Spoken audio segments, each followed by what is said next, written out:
Kenya iliungana na mataifa mengine duniani jana kuadhimisha siku ya figo duniani, huku Wakenya wakihimizwa kujitokeza kwa uchunguzi wa kiafya ili kubaini hali ya figo zao.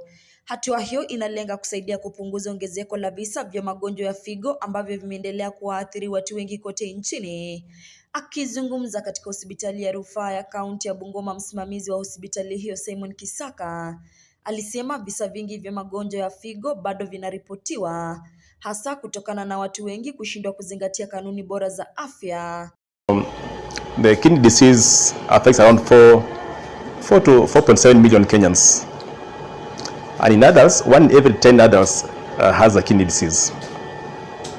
And in most cases, it's silent. Most people realize when it's already late. And that's why this day is important, because we want to create awareness that kidney disease is there, but it can also be easily prevented. Kulingana na takwimu, takribani watu milioni 5 nchini wanaugua magonjwa ya figo.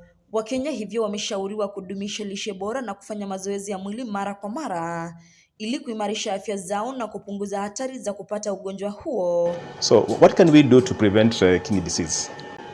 Let's manage our weight. Let's exercise. Let's drink enough water. Madaktari hao pia walionya dhidi ya matumizi ya dawa bila ushauri wa kitabibu, wakisema kwa tabia hiyo inaweza kuharibu figo na kuchangia kuongezeka kwa visa vya magonjwa ya figo. Also, something that people normally underrate or neglect is over-the-counter painkillers. Something small, kichwa inauma, unakimbia kuchukua painkiller. So these over-the-counter painkillers, they also, when taken for a long time without proper prescription, they also are risk for kidney disease. Aidha, walibainisha kuwa licha hospitali ya rufaa ya kaunti ya Bungoma kupokea idadi kubwa ya wagonjwa wanaohitaji huduma za uchunguzi, hospitali hiyo inakabiliwa na upungufu wa vifaa vinavyohitajika kushughulikia wagonjwa hao. Kutokana na hali hiyo, waliomba serikali ya kitaifa kuongeza vifaa vya uchunguzi ili kuboresha huduma hiyo muhimu katika hospitali za umma kote katika eneo la Magharibi. Every month we dialyze about 30 to 40 number of patients, which translates to, if each patient comes for 2 sessions of dialysis. So if you calculate that, it comes up to about 240 dialysis sessions in a month. With the surging numbers of patients, then we need like addition of machines. So that is where we are. Signs and symptoms of a patient that will present when a patient has a kidney disease. First, the patient will come around with a history of nausea and vomiting that doesn't stop on medication. Secondly, they may be having edema all over their bodies, and also they'll be weak.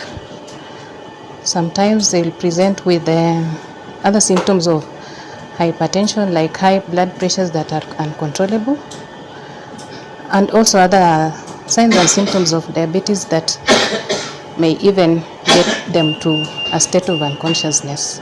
What we'd like to urge them is to adhere to the treatment, follow the dietary restrictions, and to the rest of the population with still the healthy kidneys, we should all embrace healthy living, that is more vegetables, adequate proteins, moderate carbohydrates, limit alcohol or avoid alcohol, enough oral hydrations, exercise 30 minutes 3 to 4 days per week. A healthy living is a game changer for all of us. Nikiripotia mtazamo wa Dira runinga ya Tandao, jina langu ni Florence Simio.